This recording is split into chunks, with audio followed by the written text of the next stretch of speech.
The first step towards achieving your dreams is having the right coach. Get the best education with Yadu Bhushan Academy and make your APPSC and TSPSC dreams come true. Download the app now.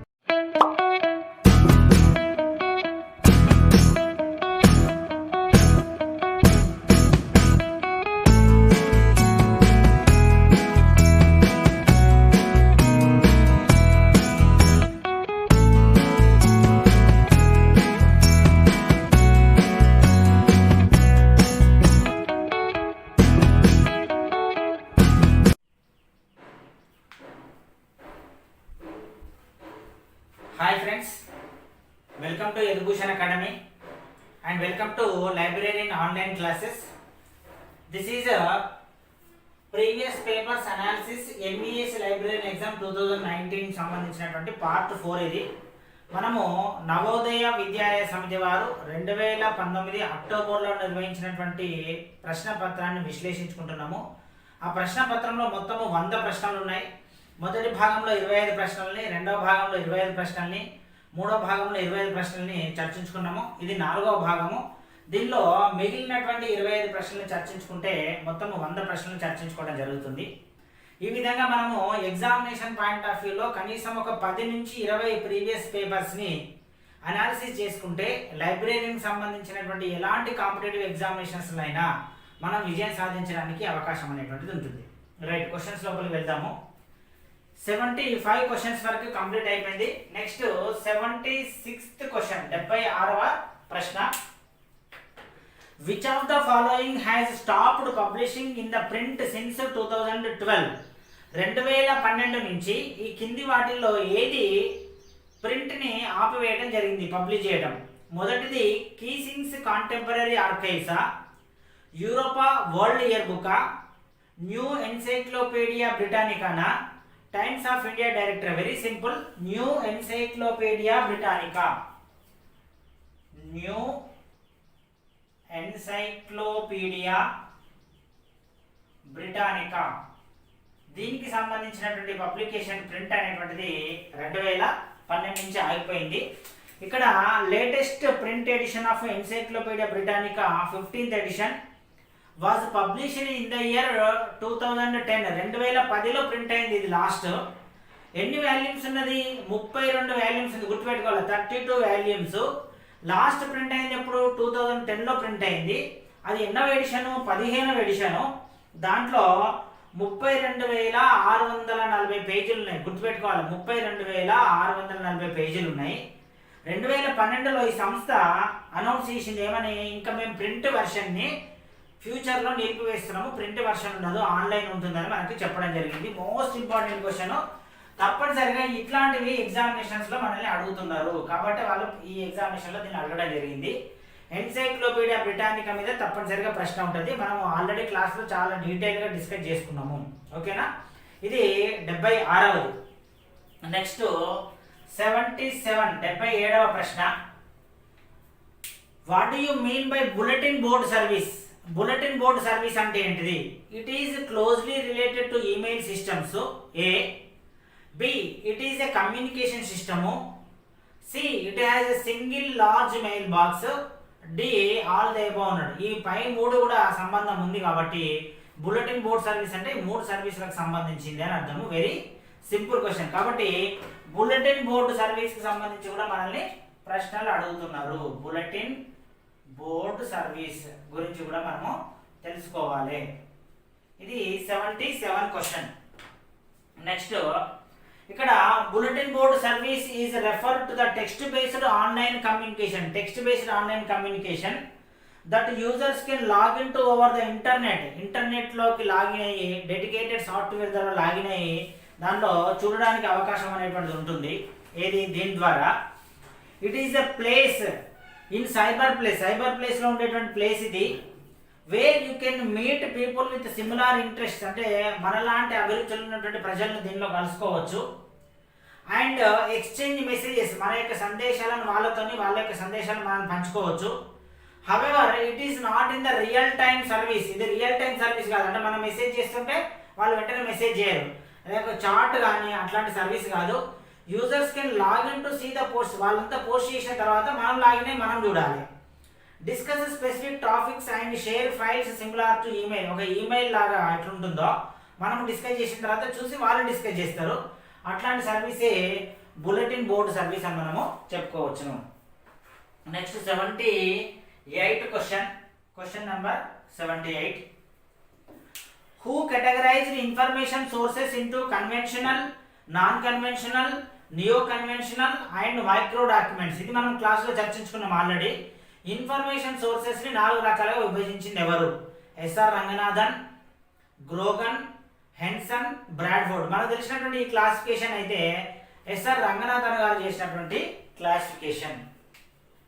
SR Ranganathan గారు ఇచ్చినటువంటి information sources classification. Very very important question. Next question number 79. Question number 79. The different categories of users of an academic library. ఒక academic లైబ్రరీని ఉపయోగించే వాళ్ళు ఎవరు ఈ కింది వాటిలో అనడం జరిగింది. చూద్దాము. ఫస్ట్ ఎవరంటే faculty members, students and administrative staff అని అన్నారు. ఫ్యాకల్టీ మెంబర్స్ ఉంటారా అంటే ఉంటారు, స్టూడెంట్స్ ఉంటారా అంటే ఉంటారు, అడ్మినిస్ట్రేటివ్ స్టాఫ్ ఉంటారా అంటే ఉంటారు. ఓకే, ఈ ఆప్షన్ కరెక్టే, కానీ మిగతా ఆప్షన్స్ ఏమి ఇచ్చిన కూడా చూడాలి. Next scientists, research scholars and administrative staff ఉంటారా అంటే సైంటిస్టులు ఉండడానికి అవకాశం లేదు కాబట్టి B option wrong. C option scientists, research scholars and students. మళ్ళీ సైంటిస్ట్స్ అయితే ఉండరు, రీసెర్చ్ స్కాలర్స్ ఉంటారు, స్టూడెంట్స్ ఉంటారు కాబట్టి సి ఆప్షన్ కూడా రాంగ్. డి ఆప్షన్ చూస్తే ఫ్యాకల్టీ మెంబర్స్ ఉంటారా అంటే ఉంటారు, తర్వాత రీసెర్చ్ స్కాలర్స్ చూస్తారా అంటే చూస్తారు అకాడమిక్ లైబ్రరీని, స్టూడెంట్స్ చూస్తారా అంటే చూస్తారు, అడ్మినిస్ట్రేటివ్ స్టాఫ్ విజిట్ చేస్తారంటే విజిట్ చేస్తారు. కాబట్టి డి అనేటువంటి ఆప్షన్ కరెక్ట్. సో మనం ఇక్కడ అడిగింది users of academic library. Academic లైబ్రరీని ఎవరెవరు ఉపయోగించుకుంటున్నారు, దీన్ని బట్టి మనం ఏమర్థం చేసుకోవాలి? లైబ్రరీలో ఉన్నటువంటి రకాలన్నీ, ఏ లైబ్రరీని ఎవరెవరు ఉపయోగించుకుంటున్నారు దాని మీద మనల్ని ప్రశ్న అడుగుతున్నారు. ఇట్లాంటివి రాయాలంటే కేవలం మెటీరియల్ వల్లనో క్వశ్చన్ బ్యాంక్ వల్లనో మనకు సరిపోదు. తప్పనిసరిగా టాపిక్ని కాన్సెప్ట్ రూపంలో అర్థం చేసుకోవాలి. చేసుకుంటేనే ఇట్లాంటివి మనం రాయగలుగుతాం. Next question number 80.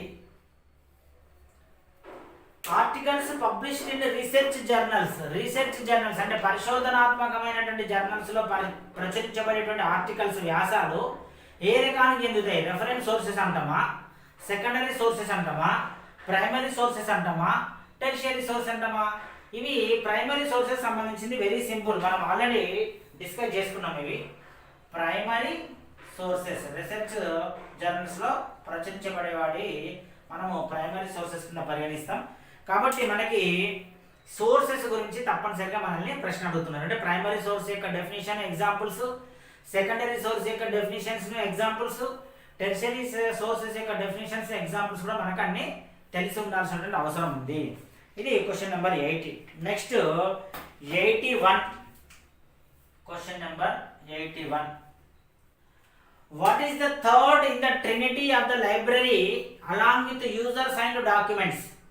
లైబ్రరీకి సంబంధించినటువంటి ట్రినిటీ అంటే 3 అంశాలను ఇంగ్లీష్లో మనం ట్రినిటీ అంటాము. లైబ్రరీ ట్రినిటీలో ఉండేటువంటి భాగాలు ఏంటివి అంటే ఒకటి యూజర్స్, ఇంకొకటి డాక్యుమెంట్, ఇంకొకటి ఏంటిది బిల్డింగా, ఏ బిల్డింగా, బి లైబ్రరీనా, సి మెటీరియలా, డి స్టాఫ్. ఇక్కడ అబ్జర్వ్ చేయండి, బిల్డింగ్ మెటీరియల్ అయితే కాదు, ఎందుకంటే అక్కడ యూజర్స్ డాక్యుమెంట్స్ ఆల్రెడీ వచ్చినాయి కాబట్టి. ఇక్కడ అయితే లైబ్రరీన్ అయినా కావాలి, లేకపోతే స్టాఫ్ అయినా కావాలి.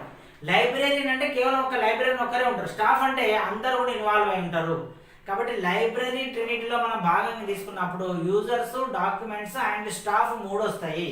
కాబట్టి మనకు లైబ్రరీ ట్రినిటీ గురించి ప్రశ్న అడుగుతున్నారు, గుర్తుపెట్టుకోవాలి, ఇంపార్టెంట్. లైబ్రరీ ట్రినిటీ అంటే ఏంటి? లైబ్రరీ ట్రినిటీ అంటే 3 అంశాలు ఉంటాయి. ఒకటి యూజర్స్, 2 డాక్యుమెంట్స్, 3 లైబ్రరీ స్టాఫ్ ఉంటారు. Next question number 82. 82వ ప్రశ్న. If the author of a book is not known, అంటే ఒక పుస్తకం యొక్క రచయిత పేరు అసలు మనకు తెలియలేదు. సచ్ వర్క్స్ ఆర్ కాల్డ్, అట్లాంటి వర్క్స్ని మనం ఏమంటున్నాము? అనోనిమస్ అంటున్నామా, ఫిక్షస్ రైటర్ అంటున్నామా, ఆథర్ అంటున్నామా, సూడోనిమ్ అంటున్నామా? ఇక్కడ అబ్జర్వ్ చేస్తే మనకి ఫిక్షన్స్ రైటర్ అయితే కాదు. ఫిక్షన్స్ రైటర్ అంటే ఏంటంటే ఫిక్షన్ రాసేటువంటి రైటర్ని ఫిక్షన్స్ రైటర్ అంటాం. ఇక్కడ అట్లా అడగలేదు. ఆధర్ ఎవరో తెలియదు అన్నాడు, కాబట్టి ఆప్షన్ బి కాదు. సి ఆధర్ అంటే రచయిత. ఆ రచయిత అనేది సంబంధం లేదు ఇప్పుడు ప్రజెంట్.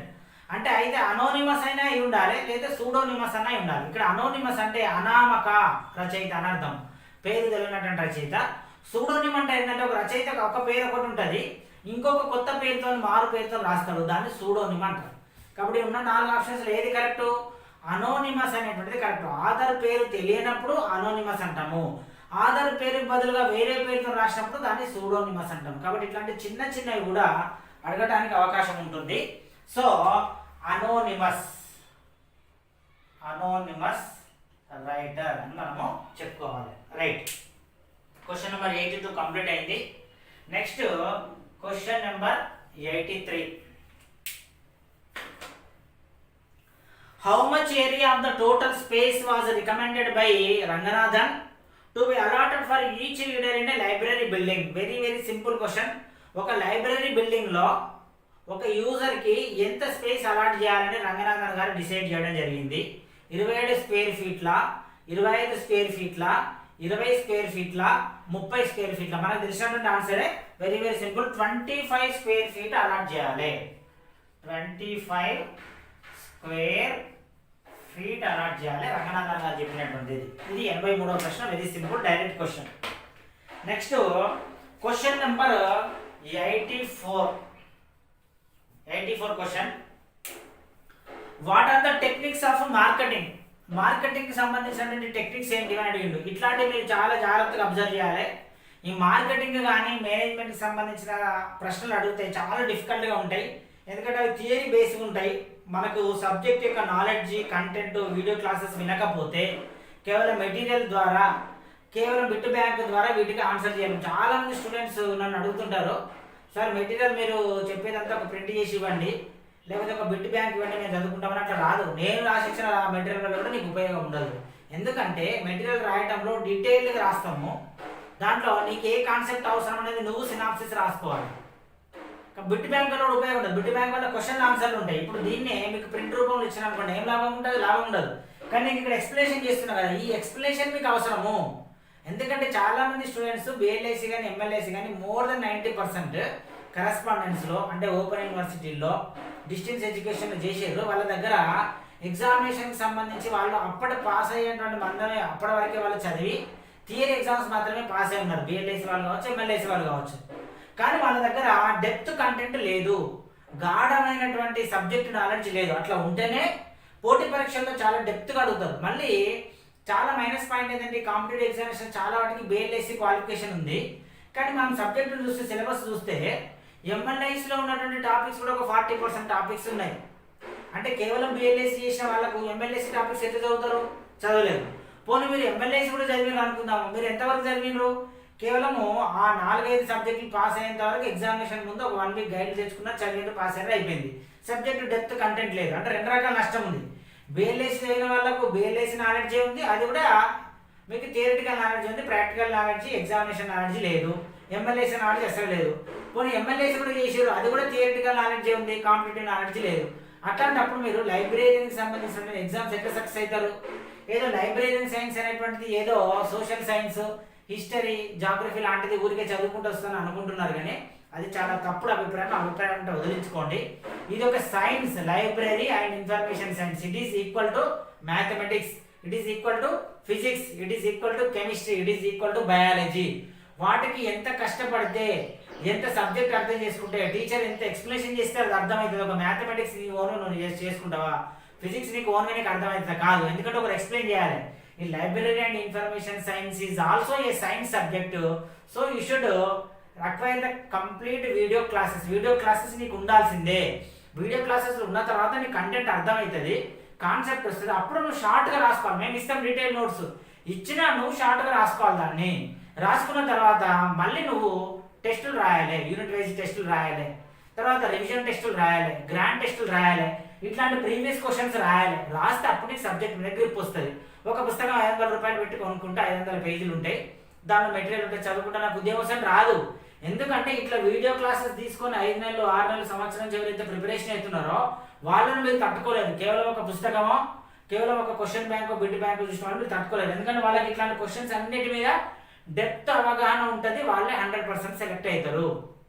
ఎందుకంటే మన కాంపిటీషన్ ఎక్కువ ఉంటుంది. 1000 పోస్టులు అనుకోండి, 40-50 వేల మంది రాస్తారు. అంటే ఒక పోస్టుకు 40 నుంచి 50 మంది కాంపిటీషన్ ఉంటుంది. మరి వాళ్ళందరినీ తట్టుకోవాలంటే అందరూ 60 పుస్తకాలు చదువుతారు కదా. మరి అందరూ 60 పుస్తకాలు చదివి నువ్వు 60 పుస్తకాలు చదివితే ఎందుకు సక్సెస్ అవుతావు? కావు. నువ్వు ఎప్పుడైతే కాన్సెప్ట్ని డెవలప్ చేసుకుంటావో, ఒక టీచర్ ద్వారా క్లాస్ విని డెవలప్ చేసుకుంటావో, అదే నీకు ఎగ్జామినేషన్స్ రావడానికి అవకాశం ఉంటుంది. బిట్ బ్యాంక్లలో వచ్చినప్పుడు బుక్స్లలో వచ్చినట్టయితే అందరికీ అవే బుక్స్ చదువుతారు కదా. కాబట్టి మీరు ఈ తేడాను అర్థం చేసుకోవాల్సినటువంటి అవసరం ఉంటుంది. రైట్, 84 క్వశ్చన్లోకి వెళ్తే మార్కెటింగ్ క్వశ్చన్, మేనేజ్మెంట్ క్వశ్చన్లు చాలా టఫ్ ఉంటాయి. కంపల్సరీ కాన్సెప్ట్ డెవలప్ చేసుకుంటేనే పెట్టగలుగుతాం. చూద్దాం. What are the techniques of marketing అన్నాడు. అంటే ఏంటిది? డిజైనింగ్ అండ్ సిస్టమ్ డిజైనింగ్ అన్నాడు. ఇక్కడ డిజైనింగ్ సిస్టమ్ డిజైనింగ్ ఒక కంప్లీట్ వేరే పదాలు. ప్రోడక్ట్ డిజైనింగ్ అన్నాడు. ప్రోడక్ట్ డిజైనింగ్ మార్కెటింగ్ సంబంధించిన టెక్నిక్ ఏమున్నది? సంబంధం కనబడట్లేదు. ఆర్గనైజేషన్ అనాలిసిస్, కోఆపరేటివ్ అనాలిసిస్ అన్నాడు. అసలు దీనికి దానికి సంబంధం లేదు. ఆర్గనైజేషన్ అనాలిసిస్కి కోఆపరేటివ్ అనాలిసిస్కి మార్కెటింగ్కి సంబంధం ఏంది? ఇది మార్కెట్ అనాలిసిస్, యూజర్ అనాలిసిస్ అండి. ఇది సంబంధం ఉంది. మార్కెటింగ్ టెక్నిక్లో ఒక టెక్నిక్ ఏంటిది? Market analysis. అంటే నువ్వు ఏదైతే విపణి, నువ్వు ఏదైతే ప్రోడక్ట్ అమ్ముతున్నావో, ఏదైతే సర్వీస్ అమ్ముతున్నావో దాన్ని అనాలిసిస్ చేయాలి. ఆ మార్కెట్ని అనాలిసిస్ చేస్తే ఎట్లా అంటే ప్రోడక్ట్ అమ్మాలో తెలుస్తుంది. Next user analysis. నీ ప్రోడక్ట్ లేదా సర్వీస్ని ఎవరు వాడుతున్నారు? యూజర్. దాన్ని నువ్వు అనాలిసిస్ చేయాలి. చేస్తే నీకు ఎట్లాంటి ప్రోడక్ట్ అమ్ముడుపోతుంది, ఎట్లాంటి సర్వీస్ అమ్ముడుపోతుందో తెలుస్తుంది. కాబట్టి మార్కెటింగ్ టెక్నిక్లు అంటే ఏంటిది? Marketing analysis and user analysis are called marketing techniques. కాబట్టి మార్కెటింగ్ టెక్నిక్స్ కూడా most important examination point of వ్యూలో. Marketing techniques. మీరు చూడండి, ఇక్కడ మార్కెటింగ్ టెక్నిక్స్ అని ఒక మాటకి మనం ఇంత ఎక్స్ప్లెనేషన్ చేసుకున్నాం. కానీ అదే మీరు నోట్స్ చూసారు అనుకోండి, ఒక క్వశ్చన్ బ్యాంక్ చూసినప్పుడు ఎక్స్ప్లెనేషన్ ఉంటుందా? ఉండదు. మీ దగ్గర ఎప్పుడైతే ఎక్స్ప్లెనేషన్ ఉంటుందో మీరు అప్పుడే సక్సెస్ కావడానికి అవకాశం ఉంటుంది. ఓకేనా? రైట్, క్వశ్చన్ నెంబర్ 84 డిస్కస్ చేసుకున్నాము. Next question number 85. Who was the first librarian of imperial library of India? ఇది డైరెక్ట్ క్వశ్చన్. ఇట్లాంటి వాటికి ఎక్స్ప్లెనేషన్ ఏం అవసరం ఉండదు. John Macfarlane first librarian of imperial library of India. John Macfarlane. ఇవి direct questions. ఇట్లాంటి వాటికి ఎక్స్ప్లెనేషన్ అంటే ఏముండదు. ఇట్లాంటివి చాలా రేర్, చాలా చాలా తక్కువ సంఖ్యలో ఉంటాయి ఎగ్జామినేషన్స్లో, గుర్తుపెట్టుకోవాలి. Next question number 86. ఇక్కడ చూడండి, the part 1 in AACR 2R. ఇక్కడ మరి క్లాసిఫికేషన్ ఇన్ కేటలాగింగ్ అనేది మోస్ట్ ఇంపార్టెంట్. దాని నుంచి వచ్చింది ప్రశ్న. ఇది పబ్లిష్డ్ ఇన్ 2002. ఇది 2002లో పబ్లిష్ అయింది AACR 2R అనేటువంటిది. దానిలో డివైడ్ అయింది. హౌ మెనీ చాప్టర్స్ ఉన్నాయని అడిగింది. Very very important. ఇక్కడ AACR 2R గురించి చూస్తే ఈజ్ డివైడెడ్ ఇంటూ 2 పార్ట్స్. ఇది Anglo American cataloguing rules. Anglo American cataloguing rules గుర్తుపెట్టుకోండి. AACR 2R. Question number 86. ఇది question number 86. Anglo American cataloguing rules 2 అనేటువంటి దాంట్లో మనకి 2 పార్ట్స్ ఉన్నాయి. పార్ట్ 1లో చాప్టర్ 1 నుంచి 13 ఉన్నాయి. వీళ్ళు అడిగింది ఏంది? ఎన్ని చాప్టర్లు ఉన్నాయని అడిగింది. చూడండి, 11, 10, 11, 12, 13 అని అడిగింది. అంటే ఇక్కడ మనకు ముందు మనం నాలెడ్జ్ ఉన్నట్టయితే పార్ట్ 1లో 13 చాప్టర్లు ఉన్నాయి. తర్వాత పార్ట్ 2లో 7 చాప్టర్లు ఉన్నాయి. పార్ట్ 1లో ఉన్న 13 చాప్టర్లను చాప్టర్ 1 నుంచి 13 అంటాము. వీటి యొక్క టైటిల్ ఏంటంటే డిస్క్రిప్షన్. అని దీని యొక్క title deals with the rules for biographical description సంబంధించిన రూల్స్ చెప్తుంది. అది పార్ట్ 1. అంటే పార్ట్ 1లో ఎన్ని చాప్టర్లు ఉన్నాయి? 13 చాప్టర్స్ ఉన్నాయి. 13 చాప్టర్స్ ఉన్నాయి పార్ట్ 1లో. వాళ్ళు అడిగితే ఏ ప్రశ్న ఇదే. పార్ట్ 1లో ఎన్ని చాప్టర్లు ఉన్నాయి? 13 చాప్టర్లు ఉన్నాయి. పార్ట్ 2లో 21, 22, 23, 24, 25, 26 అని 6 చాప్టర్లు ఉన్నాయి. వీటి యొక్క టైటిల్ ఏంటంటే, నెక్స్ట్ టైటిల్ అడగవచ్చు. Headings, uniform titles and references deals with the determination and establishment of headings. Headings deal చేస్తుంది. Covering the rules for choice and forms of access points ని కవర్ చేస్తుంది. AACR 2R అనేటువంటిది most important. ఎగ్జామినేషన్స్లో తప్పనిసరిగా మనకి వస్తుంది. ఇది question number 86. Next question number 87, ఇది information technology సంబంధించింది. A combination of 4 bits is termed as, 4 బిట్ల ఇన్ఫర్మేషన్ మనం ఏమంటున్నాము? వెరీ వెరీ సింపుల్, దాన్ని మనం నిబుల్ అంటున్నాము. నిబుల్ అంటే 4 బిట్స్ కలిస్తే దాన్ని మనం నిబుల్ అంటాం. వీటికి సంబంధించి మనము చాలా పదాలు ఉంటాయి. ఇక్కడ చూడండి, బిట్ అనే పదం ఉంటుంది. బిట్ అంటే ఏంటంటే బైనరీ డిజిట్, 0 or 1, 0 కానీ 1 కానీ మనము బిట్ అంటాము. బిట్ అంటే నథింగ్ బట్ బైనరీ డిజిట్. తర్వాత బిట్ తర్వాత ఉండేది ఏంటంటే నిబుల్ ఉంటుంది, NIBBLE, నిబుల్ ఉంటుంది. నిబుల్ అంటే 4 బిట్లు కలిస్తే నిబుల్. ఇప్పుడు మనల్ని అడిగింది అదే. తర్వాత నెక్స్ట్ ఉండేది నిబుల్ తర్వాత ఉండేది బైట్ ఉంటుంది. బైట్ ఉంటే అర్థం ఏంటంటే అది 8 బిట్స్ కానీ లేకపోతే 2 నిబుల్స్ కానీ కలిస్తే దాన్ని మనము బైట్ అంటాం. ఓకే, క్లియర్ కదా? ఇట్లాంటివి అడుగుతారు. ఇక్కడ చూడండి, వాట్ ఈస్ బిట్ అంటే bit is a binary digit, it may be either 0 or 1. Nibble అంటే ఏంటి? ఇట్లాంటి బిట్లు 4 ఉంటాయి, అంటే 0 0 0 0 లేదా 1 1 1 1 లేదా 0 1 0 1, ఇట్లా ఏదైనా కాంబినేషన్లో 4 ఉంటే దాన్ని మనం నిబుల్ అంటాం. నిబుల్ అంటే 4 బిట్స్ ఉండాలి. మరి బైట్ అంటే ఏంది? ఒక్క బైట్ అంటే ఏంటంటే ఇట్లాంటి 8 బిట్లన్నీ ఉండాలి లేదా 2 నిబుల్స్ అని ఉంటే దాన్ని మనం బైట్ అంటాం. ఇట్లాంటి ఇన్ఫర్మేషన్ మన దగ్గర ఉండాలి. అదే మీరు క్వశ్చన్ డైరెక్ట్ చదివారు అనుకో, నోట్స్లో ఏముంటుంది? ఒకటే మాట ఉంటుంది. ఇక్కడ మనకు టోటల్ ఎక్స్ప్లెనేషన్ అనేటువంటిది ఉంటుంది. సో మోస్ట్ ఇంపార్టెంట్ ఐటీకి సంబంధించిన క్వశ్చన్ ఇది. Next question number 88. Question number 88, the symbol, ఇది క్లాసిఫికేషన్ సంబంధించిన ప్రశ్న. The symbol used to indicate time facet, time facet ని ఇండికేట్ చేసేటువంటి సింబల్ కోలన్ క్లాసిఫికేషన్ ఏంటిది? Colon classification most important. తక్కువలో తక్కువ 1-2 ప్రశ్నలు అయితే గ్యారంటీగా వస్తాయి. మరి కోలన్ క్లాసిఫికేషన్ లో మనకి ఫేసెడ్ ని, టైం ఫేసెడ్ ని ఇండికేట్ చేసేటువంటి సింబల్ ఏంటిది? అక్కడ ఇచ్చినటువంటి సింబల్స్ ప్రకారం గమనిస్తే ఈ సింబల్ ని మనం టైం ఫేసెడ్ కి ఉపయోగిస్తాము. ఇది question number 88. Next question number 89. Question number 89, who developed the information skills model? Information skills model అనేటువంటి ఒక సిద్ధాంతాన్ని తయారు చేసింది ఎవరు? DRTC వాళ్ళ, UGC వాళ్ళ, ఇన్ఫిలిప్ నెట్టా, స్కోనల్ వాళ్ళ? వీరి నలుగురు గురించి మనం ఇన్ఫర్మేషన్ డిస్కస్ చేసుకోవడం జరిగింది. ఇక్కడ ఆన్సర్ ఏంటంటే స్కోనల్. వీరు ఇన్ఫర్మేషన్ స్కిల్స్ మోడల్ని తయారు చేయడం జరిగింది. Society of college, national and universities libraries అనేటువంటిది సొసైటీ. ఇది was formerly known as standing conference. దీని యొక్క పాత పేరు standing conference of national and university libraries. ఇది యూకేలో ఉంది. 1950లో ఎస్టాబ్లిష్ అయింది.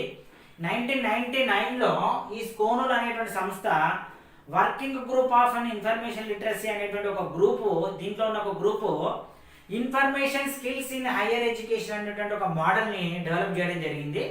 ఆ మోడలే ప్రస్తుతం ఉన్నటి 7 pillars of information skills model. SCONUL అనగానే 7 pillars of information skills model అని గుర్తు రావాలి. మనం స్కోనల్ గురించి చర్చించుకున్నాం ఆల్రెడీ క్లాస్లో, దాంట్లో రావటం జరిగింది. Next question number 90, the symbol is in PMEST is a connecting symbol. ఇక్కడ ఒక సింబల్ ఇవ్వడం జరిగింది. ఈ సింబల్ని PMESTలో దేనికి సంబంధించింది? మ్యాటర్ అనేటువంటి దానికి సంబంధించింది. ఇక్కడ చాలా ఇవ్వడం జరిగింది. ఇచ్చినటువంటి ఆప్షన్స్ మనం గమనించినట్టయితే మ్యాటర్, పర్సనాలిటీ, ఎనర్జీ, టైం ఇవన్నీ ఫేసెస్ మనకు తెలుసు. దాంట్లో ఇది దేనికి సింబల్ వస్తుంది అంటే మ్యాటర్ అనే దానికి సింబల్ రావటం జరుగుతుంది. అంటే ఇవన్నీ క్లాసిఫికేషన్ కేటలాగ్కి సంబంధించిన ప్రశ్నలు డెప్త్గా మనల్ని అడుగుతూ ఉన్నారు. ఇది question number 90. Next question number 91. The first edition of colon classification was published. మళ్ళీ చూడండి, మళ్ళీ కోలన్ క్లాసిఫికేషన్ గురించి వచ్చింది. ఇది డైరెక్ట్ క్వశ్చన్. అది ఫస్ట్ ఎప్పుడు పబ్లిష్ అయింది అంటే 1933లో పబ్లిష్ అయింది. ప్రతిసారి కూడా డైరెక్ట్ క్వశ్చన్ రావాలని లేదు, ఎక్కడో ఒక దగ్గర వస్తాయి. Next question number 92. Question number 92 ఏమడుగుతున్నారు? Primary sources of information is or or కింది వాటిల్లో ప్రైమరీ సోర్సెస్ ఆఫ్ ఇన్ఫర్మేషన్ ఏంటివి? డిక్షనరీయా, ఎన్సైక్లోపీడియానా, హ్యాండ్ రిటన్ ఆర్టికల్సా, బిబ్లియోగ్రఫీ? మనకి వెరీ సింపుల్గా తెలుసు హ్యాండ్ రిటన్ ఆర్టికల్స్ అని. హ్యాండ్ రిటన్ ఆర్టికల్స్ వీటిని మనము ప్రైమరీ సోర్సెస్ ఆఫ్ ఇన్ఫర్మేషన్ కింద మనము పరిగణిస్తూ ఉన్నాము. Next question number 93. ఇది ఇన్ఫర్మేషన్ టెక్నాలజీ సంబంధించింది. ఇన్ఫర్మేషన్ టెక్నాలజీ సంబంధించిన ప్రశ్నలు కూడా చాలా డెప్త్గా అడుగుతున్నారు. అదేవిధంగా సబ్జెక్ట్ నాలెడ్జ్ ఉంటేనే అర్థమయ్యే విధంగా అడుగుతున్నారు. ఇక్కడ క్వశ్చన్ చూడండి, data that can be sent in either direction. Either direction అంటే ఈ డైరెక్షన్లో ఆ డైరెక్షన్లో, రెండు డైరెక్షన్లలో మనం డేటా సమాచారాన్ని పంపవచ్చును, దత్తాంశాన్ని. But not simultaneously. సైమల్టేనియస్ అంటే ఒకటేసారి పంపలేము. అట్లాంటి దాన్ని మనం ఏమంటున్నాము? ఫుల్ డూప్లెక్స్ కమ్యూనికేషన్ అంటున్నామా, సింప్లెక్స్ కమ్యూనికేషన్ అంటున్నామా, హాఫ్ డూప్లెక్స్ కమ్యూనికేషన్ అంటున్నామా, డూప్లెక్స్ కమ్యూనికేషన్ అంటున్నామా మనం తెలుసుకోవాలి. అంటే దీనికి మనకు ఆన్సర్ ఇవ్వడానికంటే ముందు అసలు కమ్యూనికేషన్స్లో ఎన్ని మోడల్స్ ఉన్నాయో తెలుసుకోవాలి. కమ్యూనికేషన్స్లో 3 మోడల్స్ ఉన్నాయి. Simplex communication, half duplex communication, full duplex communication. చూద్దాం ఏమేమి ఉంటాయి. ఫస్ట్ది సింప్లెక్స్ కమ్యూనికేషన్ అన్నాం. సింప్లెక్స్ కమ్యూనికేషన్లో ఎట్లుంటుందంటే ఇక్కడ ఒక దత్తాంశం ఇక్కడ ఉంది, ఇక్కడ నుంచి దత్తాంశము ఇంకొక దగ్గరికి పోతుంది, ఇక్కడికి వెళ్ళింది, అప్పుడు డైరెక్షన్ ఇటువైపు చూపిస్తున్నాం. అంటే ఇక్కడ మనకి ఒక మెయిన్ ఫ్రేమ్ కంప్యూటర్ ఉంది, ఇక్కడ ఒక మానిటర్ ఉంది, ఇక్కడ నుంచి ఇక్కడికి డేటా వెళ్తుంది. ఇది డైరెక్షన్ ఆఫ్ డేటా అంటే ఇక్కడ నుంచి ఇక్కడికి మాత్రమే వెళ్తుంది, ఇక్కడ నుంచి ఇక్కడికి రాదు డేటా. దీన్ని మనము సింప్లెక్స్ కమ్యూనికేషన్ అంటాము. ఉదాహరణకు కీబోర్డ్, మన కీబోర్డ్ నుంచి మానిటర్ లోపలికి డేటా పంపుతాం తప్ప మానిటర్ నుంచి కీబోర్డ్లోకి డేటా రాదు కదా, కాబట్టి అట్లాంటిది సింప్లెక్స్ కమ్యూనికేషన్ ఉదాహరణ. నెక్స్ట్ సెకండ్ది హాఫ్ డూప్లెక్స్. హాఫ్ డూప్లెక్స్ అంటే ఇక్కడ ఒక మెయిన్ ఫ్రేమ్ కంప్యూటర్ లాంటిది ఒకటి ఉంది, ఇక్కడ ఇంకొకటి డేటా రిసీవ్ చేసుకోవడానికి ఉంది, మధ్యలో మార్గం ఉంది. బట్ ఇక్కడ చూడండి, ఇక్కడ direction of data one time. First మనం డేటా పంపించినాము, పంపించిన తర్వాత అక్కడి నుంచి మళ్ళీ ఇక్కడ డేటా పంపుతారు. అంటే ఇది పంపుడు అయిపోయిన తర్వాత వాళ్ళు పంపుతారు. ఎట్ ద సేమ్ టైం సైమల్టేనియస్గా వీలు కాదు. అంటే దాన్ని మనం ఏమంటున్నాము? ఉదాహరణ వాకీ టాకీ. వాకీ టాకీలలో మనం మాట్లాడి ఓవర్ అంటాం, అన్న తర్వాత వాళ్ళు మొత్తం విని వాళ్ళు మాట్లాడి వాళ్ళు ఓవర్ అంటారు. అంటే వాకీ టాకీలకు ఉదాహరణ హాఫ్ డూప్లెక్స్ కమ్యూనికేషన్. నెక్స్ట్ మూడోది ఫుల్ డూప్లెక్స్ కమ్యూనికేషన్. ఇక్కడ డేటా పంపించేది ఉంటుంది, ఇక్కడ రిసీవ్ చేసుకునేది ఉంటుంది, ఇక్కడ నుంచి ఇక్కడికి, ఇక్కడ నుంచి ఇక్కడికి సైమల్టేనియస్గా కంటిన్యూస్గా వీళ్ళు మాట్లాడుతుంటే వీళ్ళు వింటారు, వీళ్ళు మాట్లాడుతుంటే వీళ్ళు వింటారు. అది ఉదాహరణకు మనం మాట్లాడేటువంటి టెలిఫోన్. అంటే ఇప్పుడు మీరు అర్థం చేసుకోండి, ఇది సింప్లెక్స్ కమ్యూనికేషన్, డేటా ఇక్కడ నుంచి ఇక్కడి వరకు మాత్రమే పోతుంది, ఇటు నుంచి ఇటు పోదు. ఇది హాఫ్ డూప్లెక్స్ కమ్యూనికేషన్, డేటా ఇక్కడ నుంచి ఇక్కడికి పోతుంది కానీ మళ్ళీ ఇక్కడి నుంచి ఇక్కడికి వస్తుంది, కానీ సైమల్టేనియస్గా ఒకటేసారి కాదు. వీళ్ళు పంపిన తర్వాత వాళ్ళు రిసీవ్ చేసుకొని ఆగి మళ్ళీ వాళ్ళు పంపాలి. దీనికి స్పష్టమైనటువంటి ఉదాహరణ కీబోర్డు, దీనికి స్పష్టమైనటువంటి ఉదాహరణ వాకీ టాకీ, దీనికి స్పష్టమైన ఉదాహరణ మనం మాట్లాడే టెలిఫోన్. ఫుల్ డూప్లెక్స్ అంటే సైమల్టేనియస్గా రెండు వైపు నుంచి డేటా పోతుంది వస్తుంది. మరి ఇప్పుడు మనం ప్రశ్నలో అడిగింది ఏంటిది? Data that can be sent in either direction. అంటే రెండు డైరెక్షన్లలో డేటా పోతుంది, అంటే మొదటిది అయితే కాదు. But not simultaneous. సైమల్టేనియస్గా పోదు. సైమల్టేనియస్గా పోండి ఏంటిది? హాఫ్ డూప్లెక్స్ మోడల్ ఒకటే మనకి ఇక్కడ ఇచ్చిండు, సి ఆప్షన్ హాఫ్ డూప్లెక్స్ ఇచ్చిండు. కాబట్టి మనం హాఫ్ డూప్లెక్స్నే కరెక్ట్గా ఆన్సర్గా పెట్టాలి. Half duplex, half duplex communication. అంటే ఇక్కడ చూడండి, మనం ఎక్స్ప్లెనేషన్ చేసుకోవడం వల్ల క్లాసులో ఇంత నాలెడ్జ్ వచ్చింది ఒక క్వశ్చన్ నుంచి. అదే మీరు మెటీరియల్ కానీ క్వశ్చన్ బ్యాంక్ అని చదివితే ఏముంటుంది? క్వశ్చన్కి ఆన్సర్ ఉంటుంది. ఇది ఏంది మోడల్ మీకు అర్థం కాదు. అసలు హాఫ్ డూప్లెక్స్ అంటే ఏంటి, సింప్లెక్స్ అంటే ఏంటిది, డూప్లెక్స్ అంటే ఏంటి అర్థం కాదు. వీళ్ళు ఇక్కడ కొత్తగా పదం కూడా ఇచ్చారు, ఫుల్ డూప్లెక్స్ అని ఇచ్చారు. మరి ఫుల్ డూప్లెక్స్ ఉంటుందా? ఉండదు కదా ఇక్కడ. మరి వీళ్ళు ఉత్త డూప్లెక్స్ కమ్యూనికేషన్ అని ఇచ్చారు, డూప్లెక్స్ ఉండదు. ఫుల్ డూప్లెక్స్ కానీ హాఫ్ డూప్లెక్స్ కానీ ఉంటుంది, డూప్లెక్స్ ఉండదు. సో ఈ 3 రకాల మోడల్స్ ఉంటాయి. ఇది క్వశ్చన్ నెంబర్ 93, మోస్ట్ ఇంపార్టెంట్. ఇట్లాంటివి ఎగ్జామినేషన్లో వస్తాయి. ఇప్పుడు హాఫ్ డూప్లెక్స్ వచ్చింది, నెక్స్ట్ సార్ సింప్లెక్స్ రావచ్చు, నెక్స్ట్ సార్ ఫుల్ డూప్లెక్స్ రావచ్చు. Next question number 94. ఇన్ఫర్మేషన్ టెక్నాలజీకి సంబంధించిన ప్రశ్నలు చాలా జాగ్రత్తగా అధ్యయనం చేయాలి, లేకపోతే తొందరగా మనకి మార్కులు తక్కువ అవడానికి అవకాశం ఉంటుంది, పోవడానికి అవకాశం ఉంటుంది. Next who classified scientific principles of management with library management. చూడండి, మేనేజ్మెంట్ సంబంధించి ప్రశ్నలు చాలా అడుగుతున్నారు. సైంటిఫిక్ మేనేజ్మెంట్ ప్రిన్సిపల్స్ ని ఎవరు క్లాసిఫై చేయడం జరిగింది? E J Evans. ఇది డైరెక్ట్ క్వశ్చన్. వీరు సైంటిఫిక్ మేనేజ్మెంట్ ప్రిన్సిపల్స్ ని క్లాసిఫై చేయడం జరిగింది. Next question number 95. ఇది కూడా ఇన్ఫర్మేషన్ టెక్నాలజీ సంబంధించినటువంటిదే ప్రశ్న. LiFi stands for LIFI. మనం వైఫై విన్నాం, వైర్లెస్ ఫిడెలిటీ విన్నాము. మరి లైఫై అంటే ఏంటిది? ఎల్ఈడి ఫిడెలిటీయా, లైన్ ఫిడెలిటీయా, లింక్ ఫిడెలిటీయా, లైట్ ఫిడెలిటీయా? ఇక్కడ లైట్ ఫిడెలిటీనే మనం లైఫై అంటున్నాము. Light fidelity. ఇదంతా కూడా మనము ఇన్ఫర్మేషన్ కమ్యూనికేషన్ టెక్నాలజీ దానిలో మనము చర్చించుకున్నటువంటి విషయాలే. ఇక్కడ light Fidelity is a wireless communication technology. ఇది ఒక wireless communication technology which utilises light to transmit data and position between devices. అంటే కాంతిని ఉపయోగించుకొని ఒక దగ్గర నుంచి ఇంకో దగ్గరికి సమాచారం పంపడానికి అవకాశం ఉంటుంది.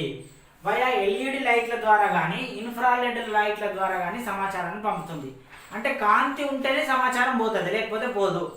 మరి వైఫై ఉందనుకోండి, మనం ఉన్నటువంటి వైఫైలో రౌటర్స్ ఉంటాయి, అదేవిధంగా రేడియో ఫ్రీక్వెన్సీ ద్వారా సమాచారం పంపుతాం. కానీ లైఫై ద్వారా ఎల్ఈడి బల్బులు అండ్ లైట్ సిగ్నల్స్ ద్వారా మనం పంపగలుగుతాము. ఇట్స్ రేంజ్, దీని రేంజ్ ఎంత ఉంటుంది? లైట్ ఫిడెలిటీ యొక్క రేంజ్ 10 మీటర్స్ మాత్రమే ఉంటుంది, అంతకంటే ఎక్కువ పోదు. And it cannot pass through wall or any solid.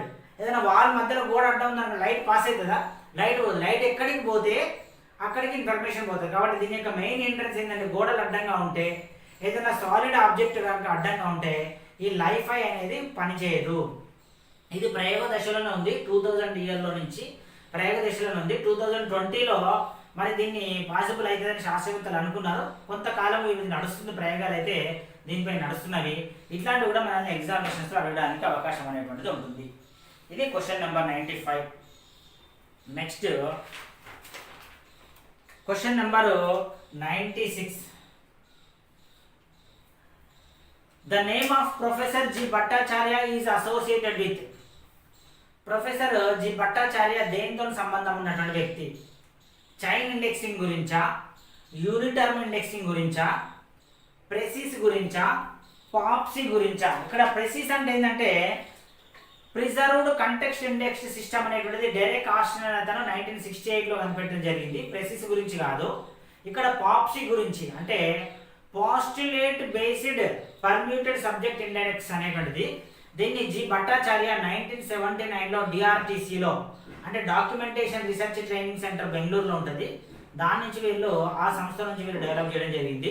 కాబట్టి జి భట్టాచార్య అనగా మీకు గుర్తు రావాల్సింది ఏంటిది? వీళ్ళు డెవలప్ చేసింది పాప్సీ అని గుర్తుకు తెచ్చుకోవాలి. అది కూడా డిఆర్టీసీ బెంగళూరు నుంచి అని గుర్తుకు తెచ్చుకోవాలి. Next question number 97. ఇది కూడా ఇన్ఫర్మేషన్ టెక్నాలజీ సంబంధించిందే. Which of the following network is used for connecting computers in small geographical area? Small geographical area అంటే ఒక తక్కువ భౌగోళికమైనటువంటి పరిస్థితుల లోపల మనం డేటాను ట్రాన్స్ఫర్ చేయాలి, నెట్వర్క్ ట్రాన్స్ఫర్ చేయాలంటే దేన్ని వాడతాము? VAN వ్యాన్నా, LAN ల్యాన్నా, WAN వ్యాన్నా, MAN వ్యాన్నా? ప్రతి దానికి అర్థం ఉంది ఇక్కడ చూడండి. దేన్ని వాడతామంటే ఫస్ట్ ఆన్సర్ తెలుసుకుందాము. LAN మనం వాడడం జరుగుతుంది. దీన్ని లోకల్ ఏరియా నెట్వర్క్ అంటారు. LAN అంటే ల్యాన్, లోకల్ ఏరియా నెట్వర్క్. దీనికి సంబంధించి ఇంకా 3 పదాలు ఉంటాయి. అవి మొదటిది van, virtual area network. VAN van అంటే వర్చువల్ ఏరియా నెట్వర్క్ మొదటిది. రెండవది WAN wide area network. WAN wide area network రెండవది. మూడవది MAN అంటే మెట్రోపాలిటన్ ఏరియా నెట్వర్క్. ఈ మూడింటి గురించి కూడా మనం చర్చించుకున్నాం ఆల్రెడీ. మెట్రోపాలిటన్ ఏరియా నెట్వర్క్ అంటే ఇప్పుడు మనకు కావాల్సిన ఆన్సర్ ఏంటి? స్మాల్ జియోగ్రఫికల్ ఏరియా అంటే లోకల్ ఏరియా నెట్వర్క్ గురించి మనము చర్చించుకోవాలి. Next question number 98. The software that enables the user to accomplish their required task. అంటే ఒక యూజర్ తనకు అవసరం ఉన్నటువంటి ఒక టాస్క్ను పూర్తి చేయడానికి ఉపయోగపడేటువంటి దాన్ని మనం ఏమంటున్నాము? ఎడిటర్స్ అంటున్నామా, ఆపరేటింగ్ సిస్టమ్ అంటున్నామా, సిస్టమ్ సాఫ్ట్వేర్ అంటున్నామా, అప్లికేషన్ సాఫ్ట్వేర్ అంటున్నాం? వెరీ సింపుల్, అప్లికేషన్ సాఫ్ట్వేర్ అంటాం దాన్ని. అందుకే వాటిని యాప్స్ అంటే అప్లికేషన్ సాఫ్ట్వేర్. తనకు రిక్వైర్డ్ అయినటువంటి టాస్క్ను పూర్తి చేసేటువంటి వాటినే మనము అప్లికేషన్ సాఫ్ట్వేర్ అంటాము. ఇది కూడా ఇన్ఫర్మేషన్ టెక్నాలజీకి సంబంధించినటువంటి ప్రశ్ననే. Next question number 99. IATLIS is a professional association. Very very simple, మనకు తెలిసిందే. టీచర్స్ ఇన్ లైబ్రరీ సైన్స్, అది టీచర్స్ ఇన్ లైబ్రరీ సైన్స్ సంబంధించింది. IATLIS teachers in library science association సంబంధించింది. స్టూడెంట్స్ సైంటిస్ట్ అన్నారు కాదు, స్టూడెంట్స్ అన్నారు కాదు, నన్ ఆఫ్ ది అబవ్ అన్నారు కాదు. Teachers in library and information science సంబంధించినటువంటి అసోసియేషన్ మనం ఆల్రెడీ డిస్కస్ చేసుకోవడం జరిగింది. Next last question, question number 100. Walford's guide to reference material is published by.